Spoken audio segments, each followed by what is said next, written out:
And thank you for joining us on this fourth class, I believe, of our study of the book Delivered Out of Empire by Walter Brueggemann, Pivotal Moments in the Book of Exodus, Part 1. This book, if you'll remember, goes up to chapter 15, and then we'll pick up with Part 2 after we're done with this one. Today's chapter, chapter 3, is called The Mandate That Changes Everything, and it has as its point of focus Exodus chapter 5, verse 1, which reads, "Afterward, Moses and Aaron went to Pharaoh and said, 'Thus says the Lord, the God of Israel, let my people go, so that they may celebrate a festival to me in the wilderness.'" While this mandate was given to Pharaoh specifically, Brueggemann sees in it a mandate given generally to all despotic rulers in all times and in any age that would subjugate persons unjustly and for exploitation. And he will make that case throughout the course of this chapter that this verse has liberative power for us all. And that certainly has been shown to be true when considering how this story of the Exodus has functioned in liberation movements across the globe and through time. The story being seen as an inspiration and people drawing hope and encouragement from it. Here is an extended quote from page 16 of the chapter. "Let my people go" is a command that puts Pharaoh's regime in jeopardy because a new governance is announced and presented in an utterance. The command must have reverberated through the bureaucracy of Pharaoh. It surely must have traveled like wildfire among the slaves. More than that, the command continues to echo through all exploitative circumstances, a declaration concerning this God who will be there. Remember that from last lesson where we considered the name of God, I am that I am, or the God who will be there is one possible interpretation of that. Continuing the quote, "This is the God who turns out to be creator of heaven and earth and the Lord of the nations, who has willed the emancipation of slaves and has declared opposition to all socio-political arrangements that subjugate some and to all economic arrangements that depend on cheap labor. It is a command that lies behind every political revolution that has marked the modern world in France, the United States, Russia, China, and belatedly apartheid South Africa. Because of Yahweh's command, history is decisively bent toward freedom, and the bondaged live in hope of a new impossible possibility."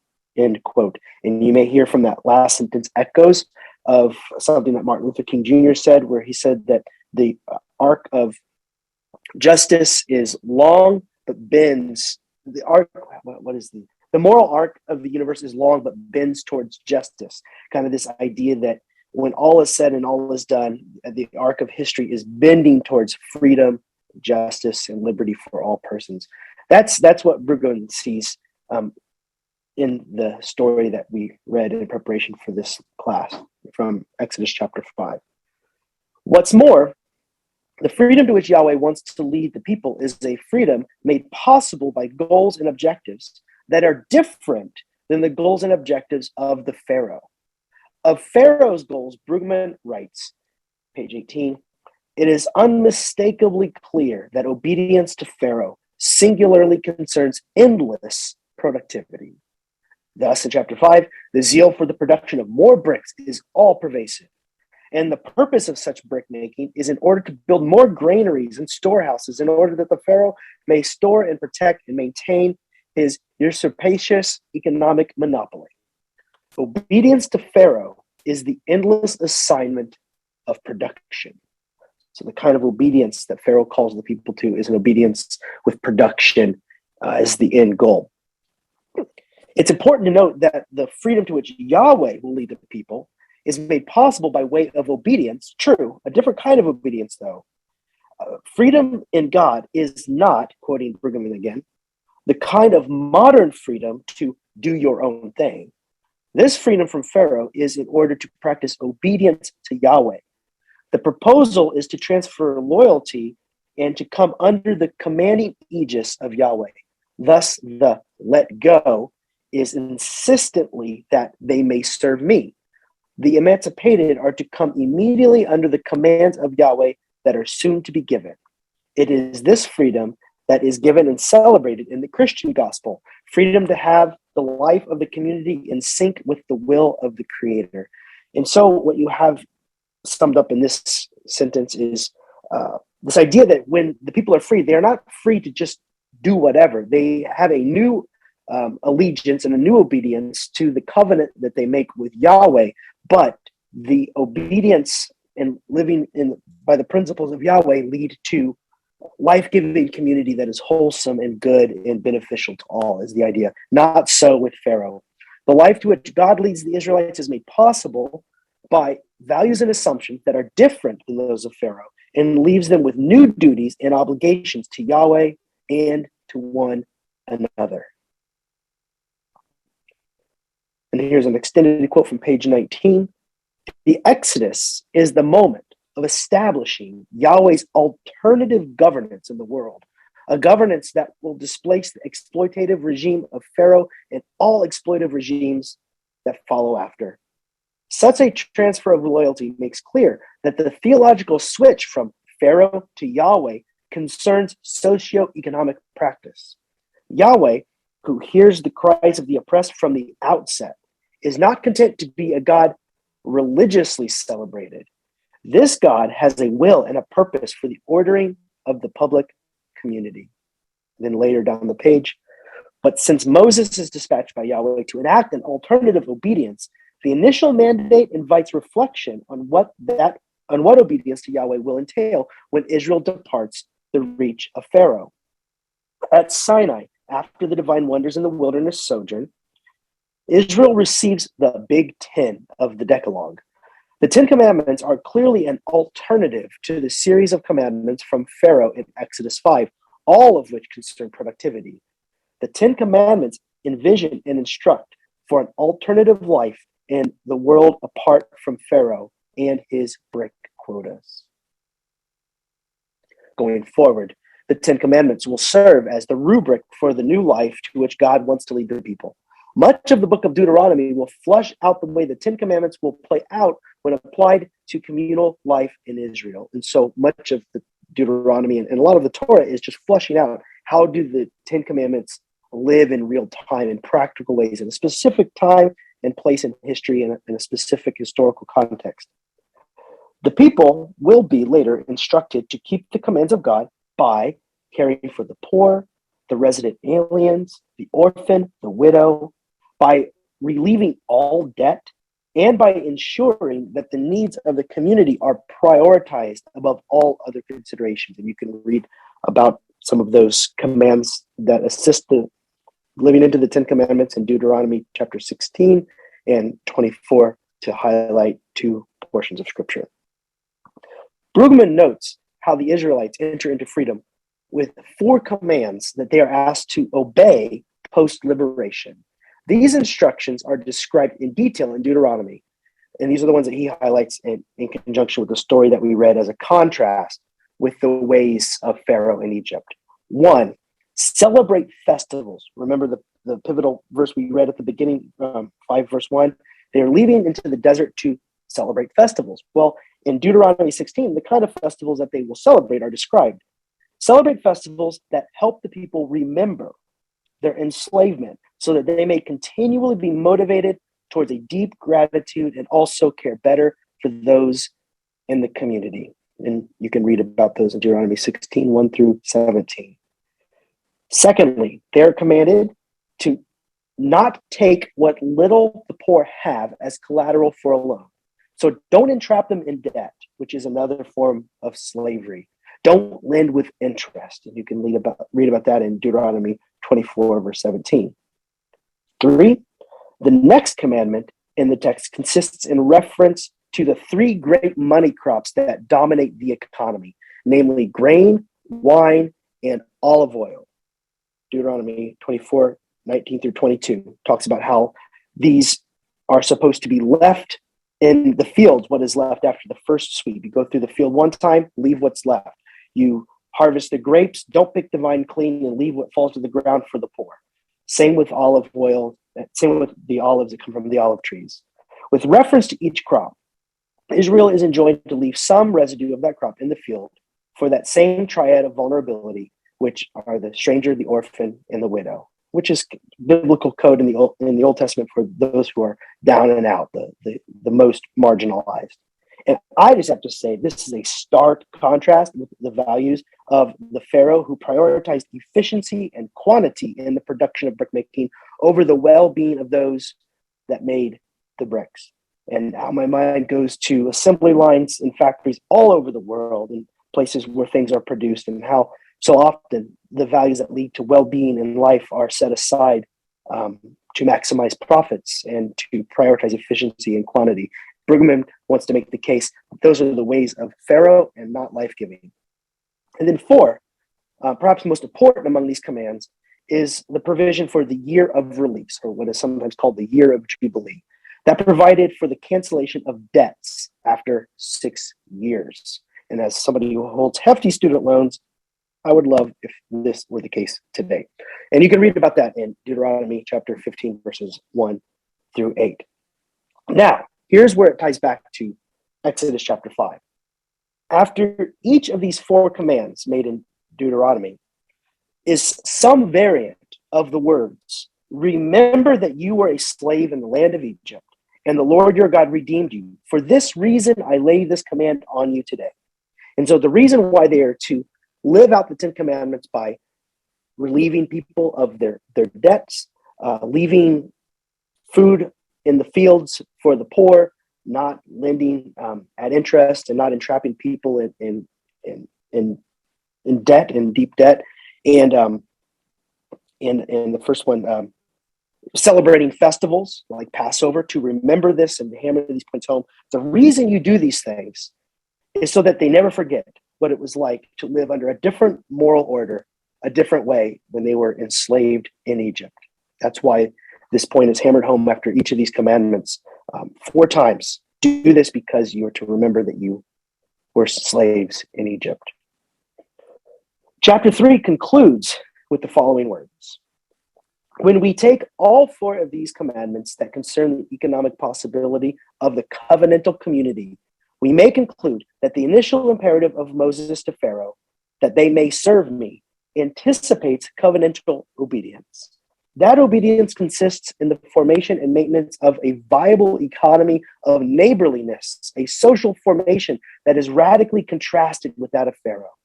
The freedom that Yahweh sets in motion via Moses is a freedom for neighborliness, a freedom that attests that neighborliness is more important than self-aggrandizing productivity that marks the now doomed regime of Pharaoh. That quote comes from page 21. And now on to our questions. And I ask now that you unmute yourself so we can hear one another speak. First questions. 1, Pharaoh refuses and resists God's command to let my people go, but cannot ultimately hold out against the resolve of God. Why is this command, in which God wills emancipation of slaves and an end to socio-political subjugation, beyond the power of humans to refuse? How does God overcome human resistance to change? What ways do you see God working to overcome human resistance today in your community or government? How can you help? Well, back in the time of the Civil War, it took a war to emancipate the slaves. And then they really weren't emancipated for another 100 years or more. Maybe they're still not totally emancipated. This leads to a question that I have struggled with that I feel is implied. Well, a question that I have that leads from what's implied in the second sentence. Why is this command, in which God wills emancipation of slaves and an end to social political subjugation, beyond the power of humans to refuse? Many great giants of our faith have believed that this was the case, that there was a power in God that will bring about the desired results of peace, justice, and liberation. Many of the prophets did not believe that they would live to see it come in full, but they were driven by this reckless, radical hope. I call it a reckless, radical hope, to believe in that and to hold on to that as a faith claim. And I have struggled personally with this. How inevitable is the restoration of the world? And as a pastor, the one of the tenets of my faith, Christianity, says that it is inevitable, that humanity's liberation and redemption is inevitable. And when we talk about a new heavens and a new earth, that it will come. And in the meantime, we cultivate pockets of it as best as we are able and look for signs of the realm of God that Jesus brought with him when he came to the earth. But again, I acknowledge that these are all faith claims that you cannot prove. It's almost like a lens that you look through to see the world different and to live out of that hope. But I have to confess, some days I'm really, really discouraged as we wait for some good news.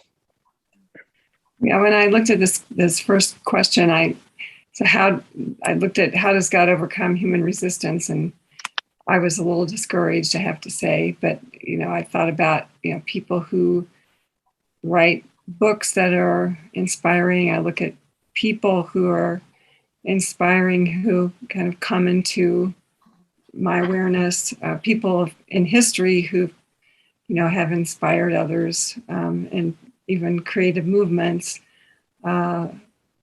Certainly the repairers of the breach folks are very inspiring, and I think have helped get a lot of people motivated to create change. And it's maybe a small movement, but still, people have grown into that, and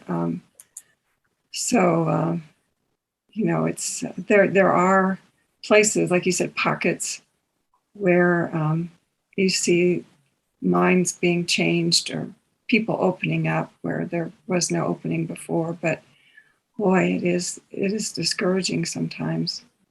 And then again, millions of people marched in the streets in Belarus after the election, and people will continue to protest in Russia, even though Putin is really putting people down all the time and killing his opponents. And they'll continue to do that. And I think that's God working in the world.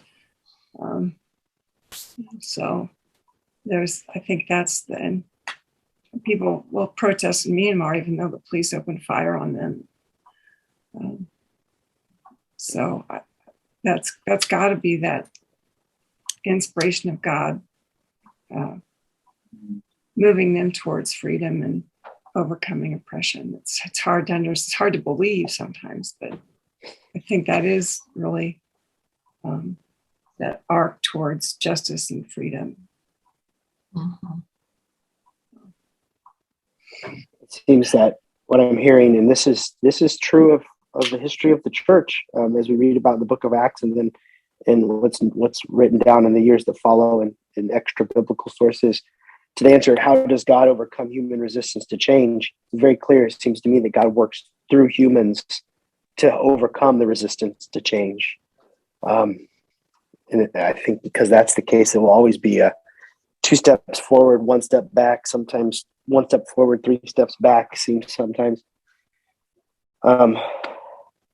But it's good for us, especially in the time of Advent, as we are about to light the candle of joy after having lit the candles of hope and peace, to bring up the pockets of love and hope and change that we see in the world around us.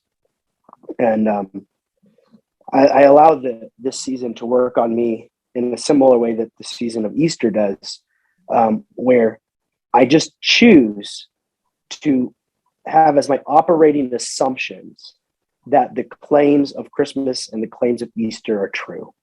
And the other times of the year, I get discouraged and I have harder time holding to those.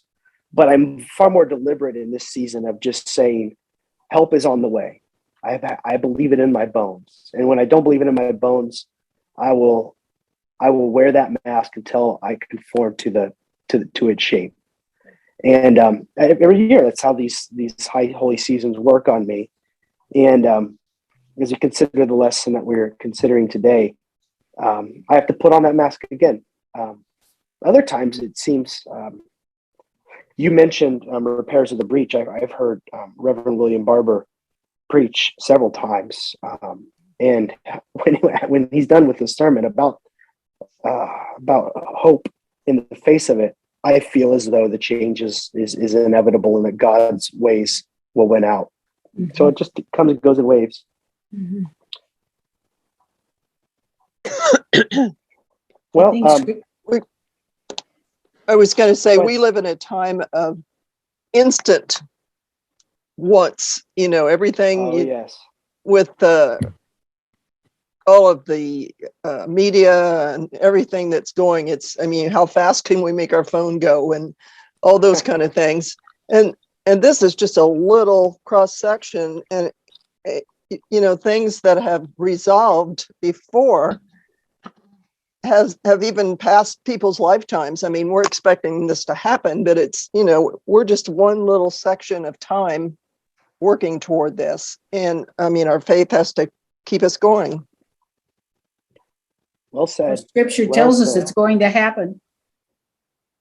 Right. And those are the promises we cling to. We don't always think about it, but there's the internet and radio and television that is still spreading God's word around the world. And people are coming to know the Lord through these ways, even though there are so many places where it's forbidden. So it's progressing.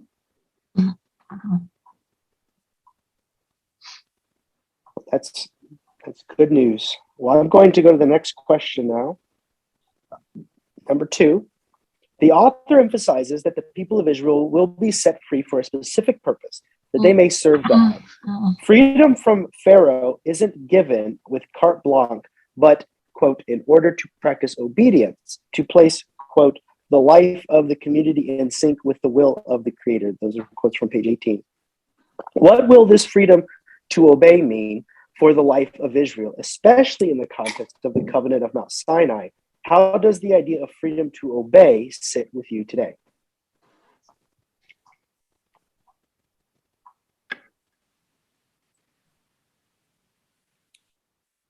I just don't think the people of Israel did obey.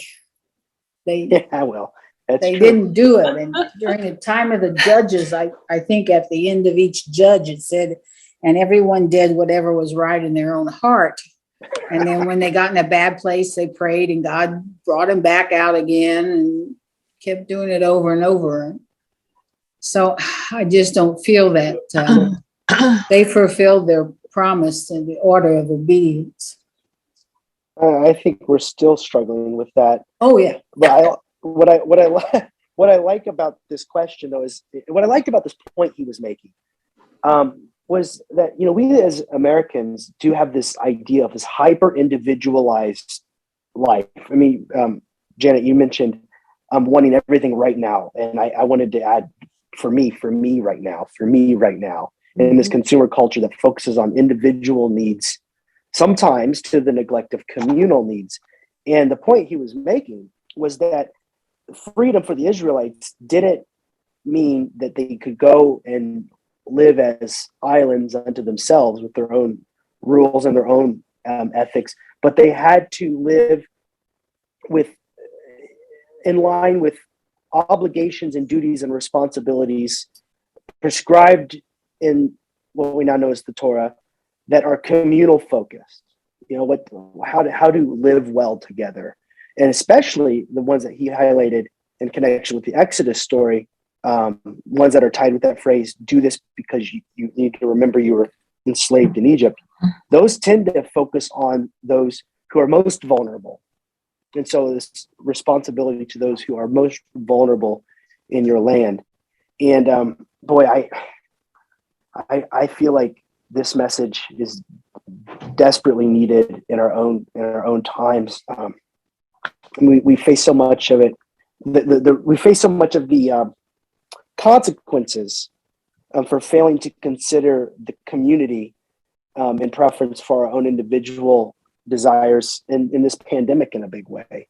To bring up an elephant I feel is in the room, where individual freedoms to like wear a mask, not wear a mask, to gather in large groups, not gather in large groups, are seen as sacrosanct. And I guess we are free to do those things, and I think people continue to. But what drives that desire seems to me to be a lack of awareness that those choices have an accumulative effect on a society that is still caught in the grips of a pandemic that requires a collaborative communal response. And I think our minds have been trained to behave, to think just in the exact wrong ways in response to this pandemic over the course of decades. And it seems a far, spiritually speaking, it seems a far cry from the kind of community described in Deuteronomy that seemed to ever really live in real time, because the Israelites didn't keep those commands. But we see echoes of it in the book of Acts, where the Christian community lives in this way that is radically other focused and everyone benefits. And I hope for, when I think of a revival in our country, those are the sorts of changes, mindsets that I hope to see. Anyway, I'm rambling on too much, I think, but. Yeah. Well, I was surprised, I guess, because I just spent most of my adult church life in the Sunday school room. And so maybe on the level, of elementary, what children, what they emphasize, is all the details of the story of, Moses negotiating with Pharaoh and, all the plagues and all those songs that say, "Let my people go." And there's very little emphasis on the fact that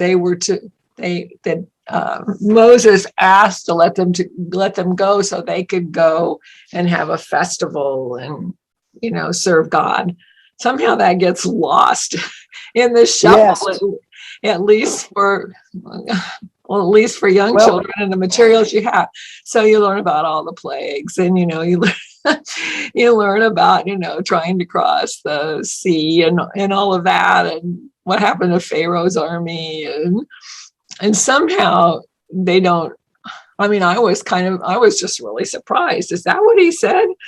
So we can go and have this festival, out in the wilderness or whatever, and serve God and worship God. And, I don't know.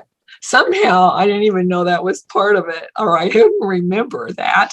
And I also did not know how this period of time was synced with Deuteronomy, as far as what they were to do at different junctures and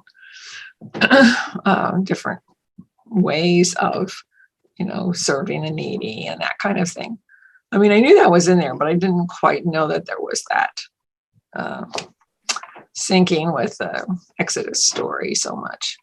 So I don't know. It seems like all the details. This is a great story about the Exodus and people, becoming free, and then Pharaoh and his people suffering all these plagues and so on. But I don't think that should have been the main point. And somehow it gets distorted that way. Well, those are the elements to the story that got my attention too, because it's like any good escape movie.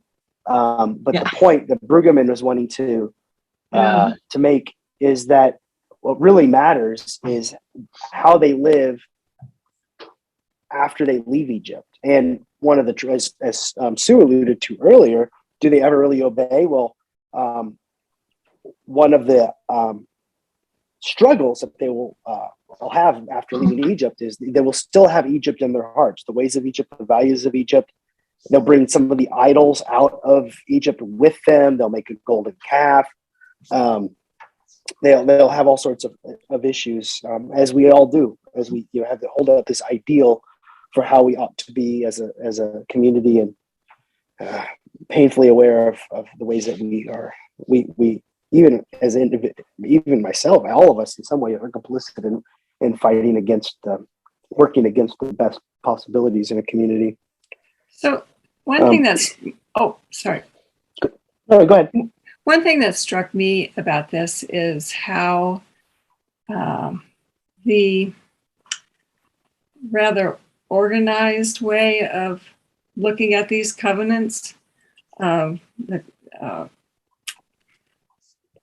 First it was God made covenants with Abraham, Isaac, and Jacob, that he was going to give them, all this land. This is going to be yours, and you'll populate it with all these people, all your descendants. And then now the command is people are. God is giving them these commandments. You will obey these commandments for me. I think maybe I'm not saying it quite right, but it's kind of like going back the other way now. Maybe in a way, that's how it sort of is in my mind. But it is for the greater good. And I think when people serve each other, it is a form of feeling in communion with not just the community, but with God. So you are serving God. And however, when it's systematized like that, then you can point the finger and say, hey, they got out of line here. They didn't do commandment number 2, or, they failed to observe commandment number.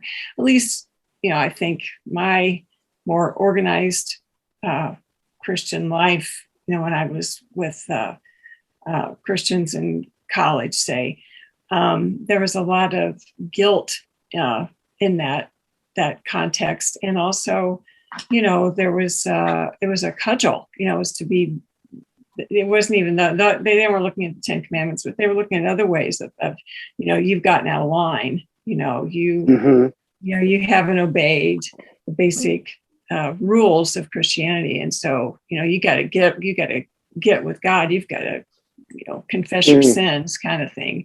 And it's kind of it can be a cudgel. It can be a way to throw people out as outcasts if they don't conform, if they don't hold to the current conceptualization of what the rules are, they're pariahs. And this is just a kind of, I think, not a Jewish, certainly, I don't think Judaism does this, but Christianity certainly does. It's sort of an ugly outgrowth, I think, of this whole, I think, unintended outgrowth of this. So anyway, that's kind of where my mind went with it. What's the spirit behind a law is very important. What is the desired outcome of the law? And sometimes laws are used in ways today, even like take it out of the context of the Bible. Laws are used in ways that I feel miss the point. Whenever like a 14 or a 15-year-old, for instance, is tried as an adult, I think about how that desire to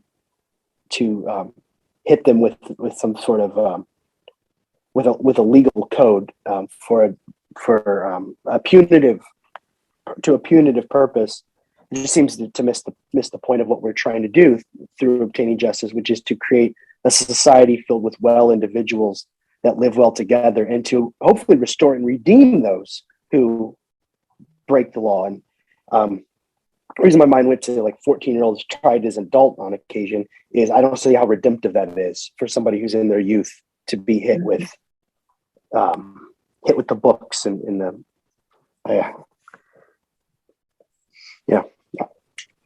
So anyway, I like the idea of being free to obey and serve God. I like that idea, but when it gets so it's used as a cudgel, it's used as a way to cast out people in the community and say you're you're sinful, and the only way to come back in is through this kind of step, or, I don't know if I'm making sense to anybody, but I've been in Christian communities like that. Well, last week, no, not last week, the week before, we had a visitor at church who was the parent of my best friend growing up. I don't know if you were here. You obviously, Judy, wouldn't have been here on Sunday, but I don't know if any of you others were here to see my friends. They sat in the front towards the left. And one story about them that is right on the point, as to the point you're making, was when he was going through a divorce. It was a big deal in our church. This was a couple in our church. The parents of my best friend, they were going through a divorce. And, you have this command, thou shalt not commit adultery, right? Well, while that was happening, and for some years to follow, I was not allowed to go to their house because there was sin in the house. When my best friend probably needed his friend the most, this rigid interpretation of the legal code of concerning adultery, right in the Ten Commandments, was applied so strictly that I feel it's easy to see how destructive that would actually be if your end goal is the redemption and restoration of these people who we all loved. Everyone loved all this family, and it was just a terrible thing. But that was the way that the law was applied in that community in this very rigid way. That's a really good example of what I'm poorly explaining. That's a perfect example. Yeah. Mm-hmm.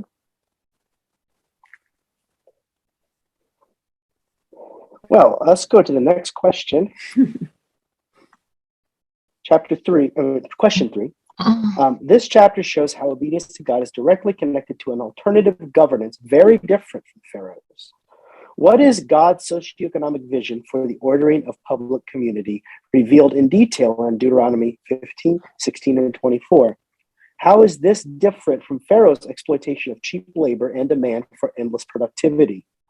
The goal to protect the most vulnerable in society can be easier to agree on than ways to do so.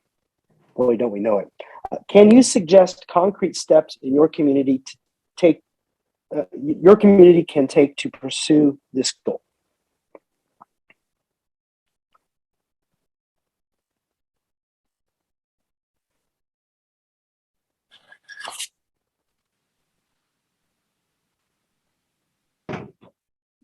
I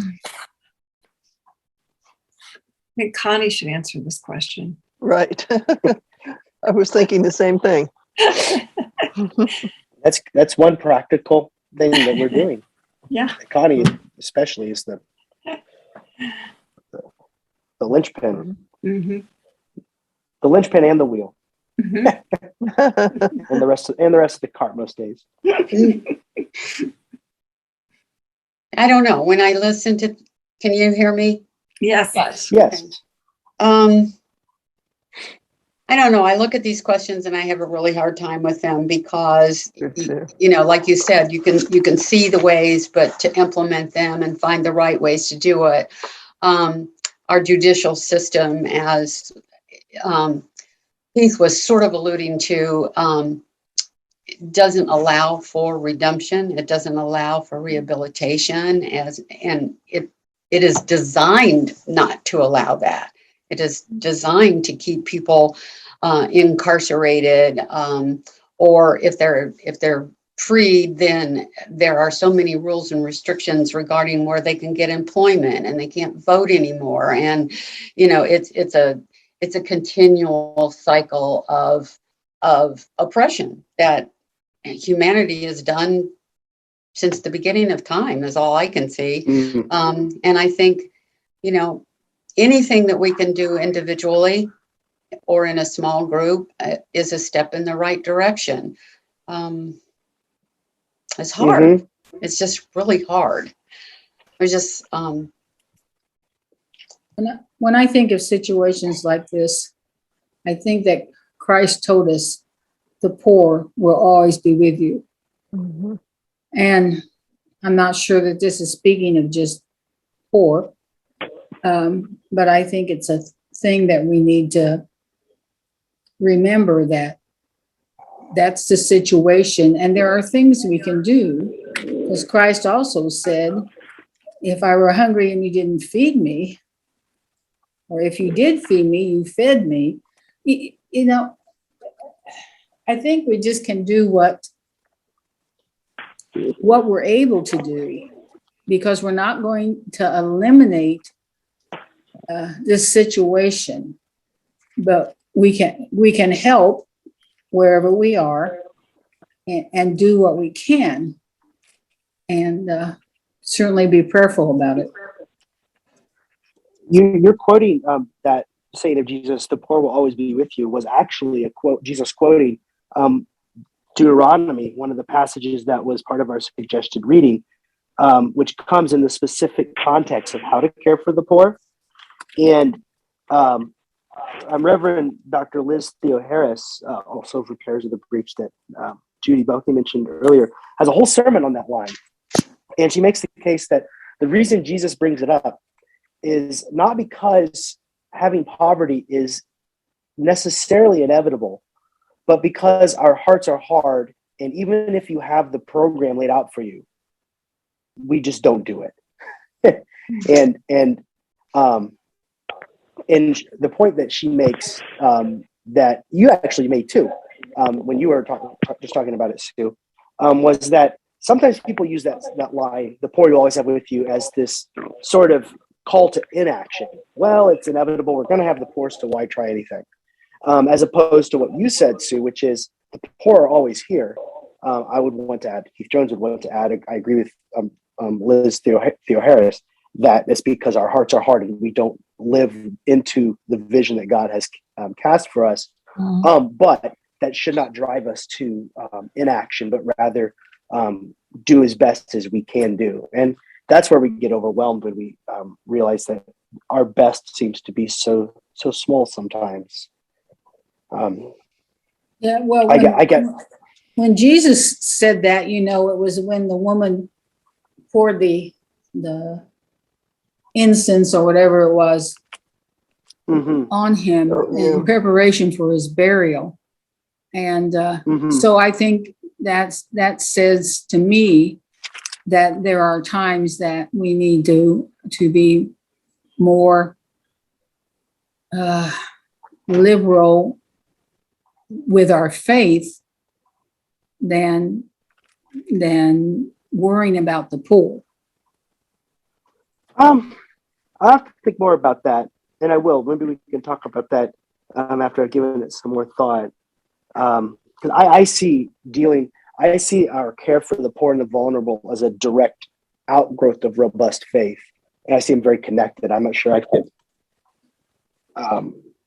draw such a stark contrast, like faith, spiritual. The way I heard that, and maybe you could help me if I heard it wrong, but I've heard people talk about spiritual life and then the physical reality, and how we need to focus on our spiritual selves, and then the physical self is something that's like not quite as significant. Whilst my conviction is that these two things, spiritual and the physical, are so intertwined and related to one another.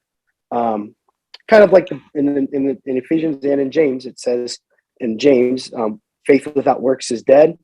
And in Ephesians, it says work without faith is dead. So it's like they relate to one another. That's is what right. I'm trying to say. Yeah, and then that's true, because I think if you're working on your spiritual life, then you're going to see the need, and it will go over into helping the poor.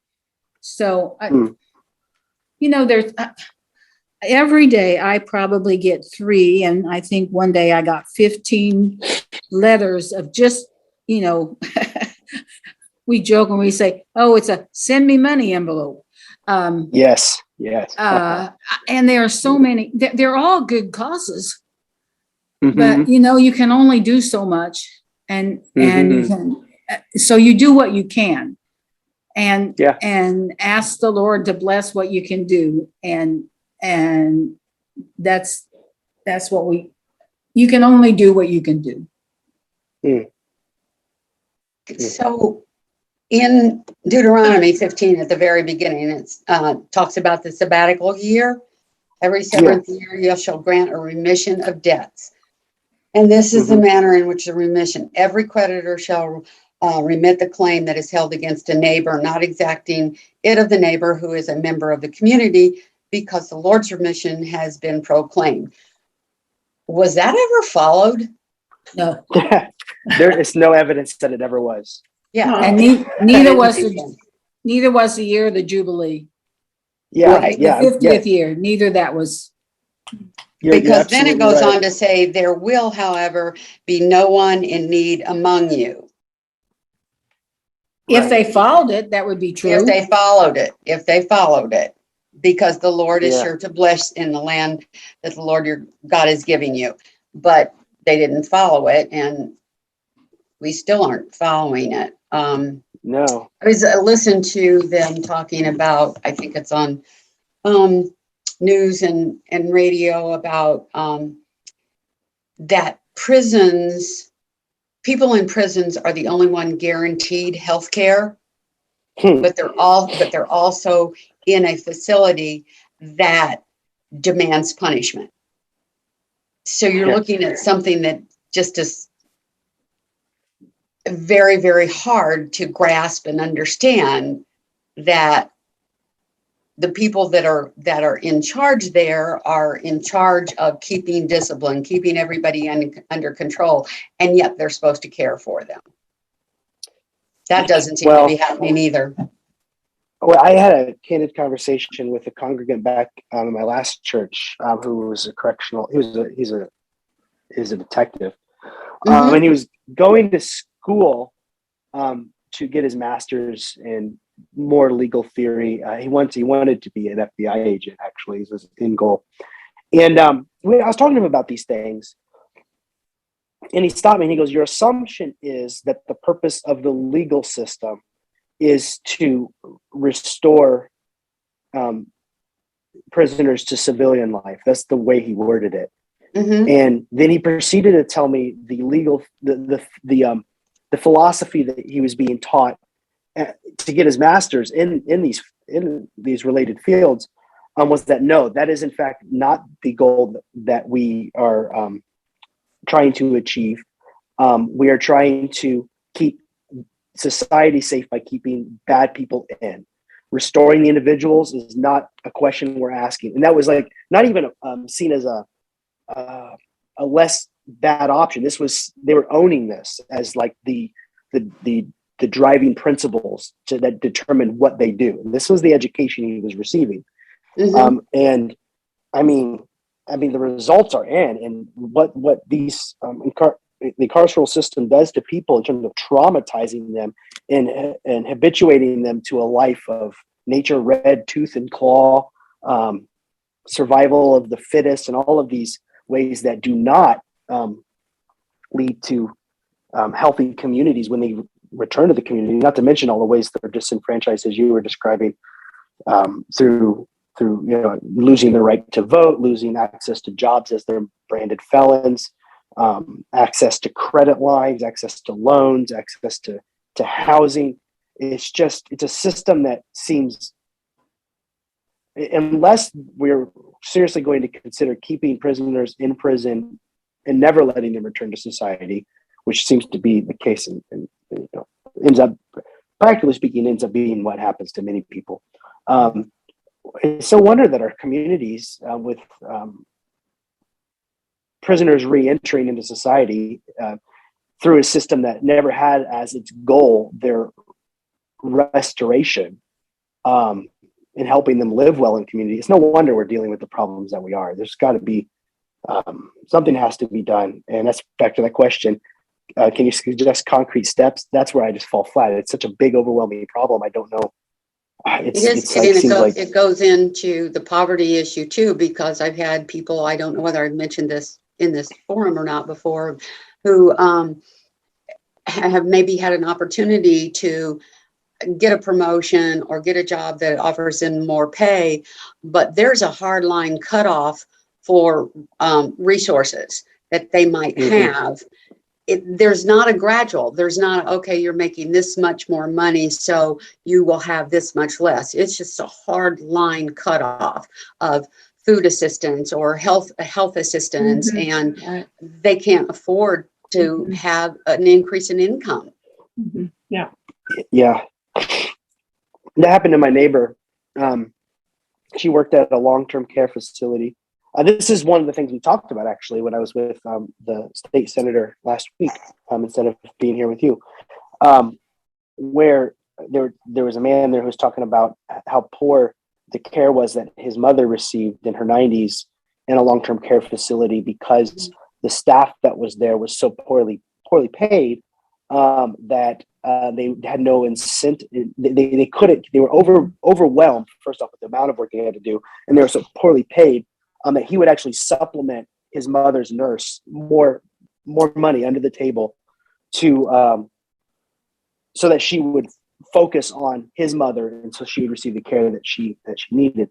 Well, that led me to bring up my neighbor, who had worked in a long-term care facility like the one he was describing for a year, and she was very happy at first to have employment, to have the job, and she was quite proud of it, until that low-paying job with long hours wore her down, changed her, I would say, in ways that she has not recovered from, because she's not near as lively or energetic as she was before that job, and she nearly lost her ability to pay rent in the process, because she lost assistance that she had been receiving as a result of her getting the job that she began with. Right. That's right.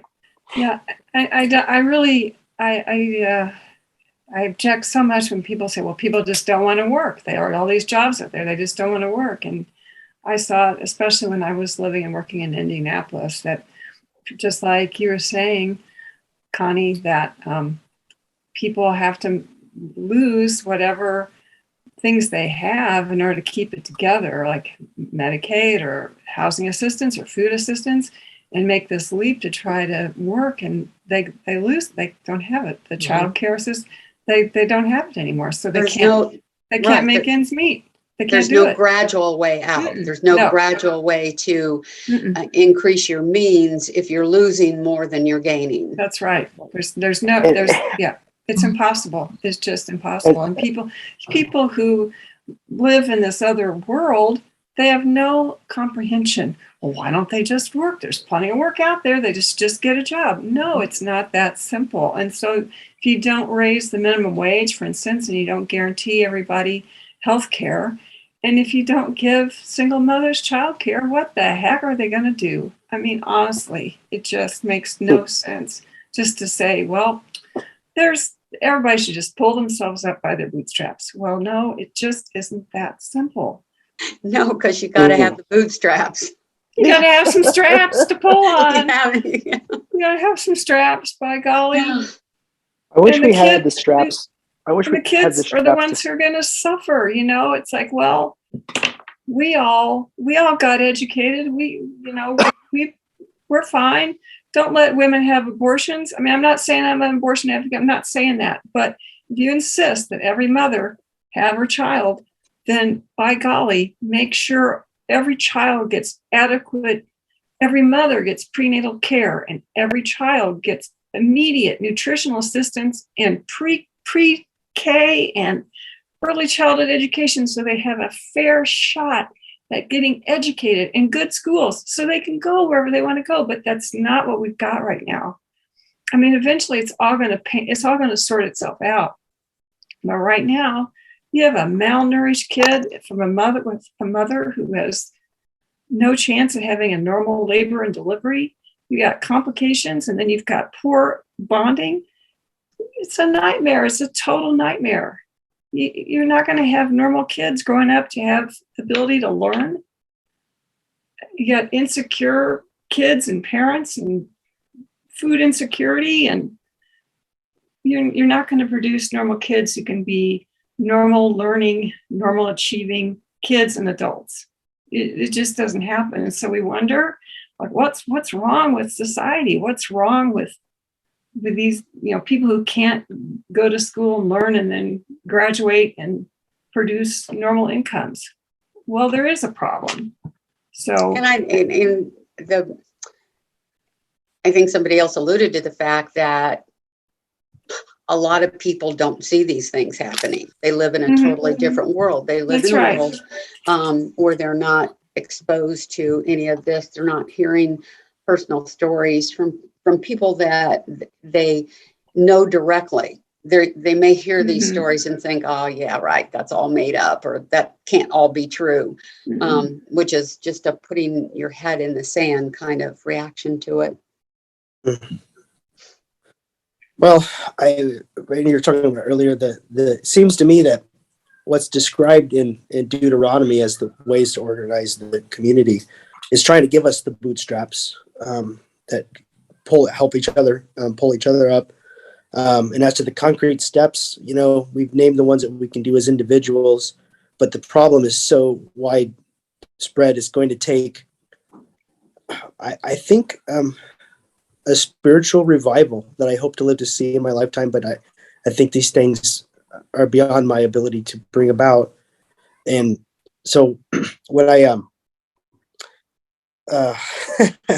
when I read that second sentence, how is this different from Pharaoh's exploitation of cheap labor and demand for endless productivity? I just think about demand for endless productivity. GDP must go up and up and up and up. We must find different ways of combining pieces of plastic to sell to the population at 2-year intervals as trends change. New ways of packaging the same old things that break down.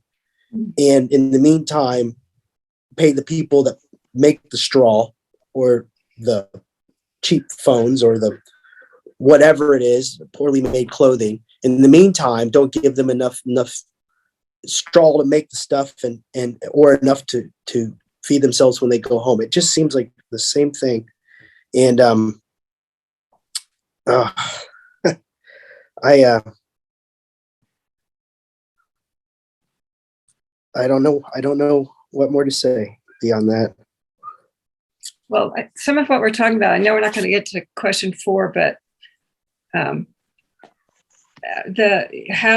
he asked this question about if one has not experienced this kind of social vulnerability oneself, how does the text move one to be? How do we move to be generous? I think that's what we're talking about right there, Connie.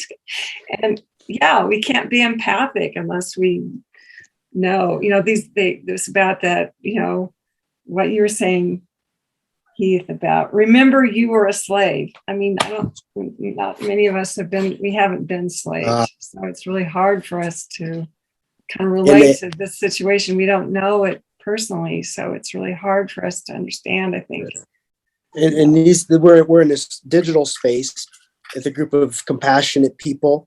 We mentioned the food pantry. We've got Connie, Sue, and her husband, John. I don't know if you know this, Judy, but Sue and John are also like linchpins themselves of the operation, and others who everyone actually, I think I can speak to nearly every person who is at Northwood has a heart and a passion for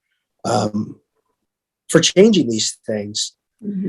That's why I go back. I hope to live to see a kind of like what may be seen historically as another great awakening of some kind. Where you've got these revivals of the past that led to large changes. You can argue whether or not the changes brought about by them were all positive or all negative, or if the net was positive or negative. That's a whole nother discussion. But I would love to. I hope for, it's not one of my hopes. Back to what we talked about, this radical hope. It's my hope that there will be a movement of God in our land that will fundamentally change our hearts to where we will prioritize things in our culture differently, where it'll be unacceptable to fire 900 people over a Zoom call, as what happened earlier this week. Some CEO, some company, that sort of thing. But as long as we are too focused on making bricks for the sake of the bricks, there's the problem.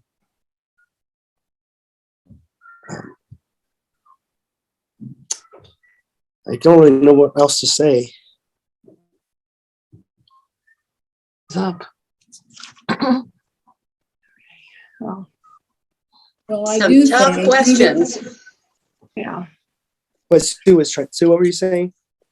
I do think that, we have not all come from the same beginnings in this earth, but we need to remember that we are all sinners in God's eyes, and some of us have come up to believe and are forgiven. And so even though we cannot relate to the financial or society or things like that, but if we can think of the rest of humanity, that we all started out equal in that way. We do.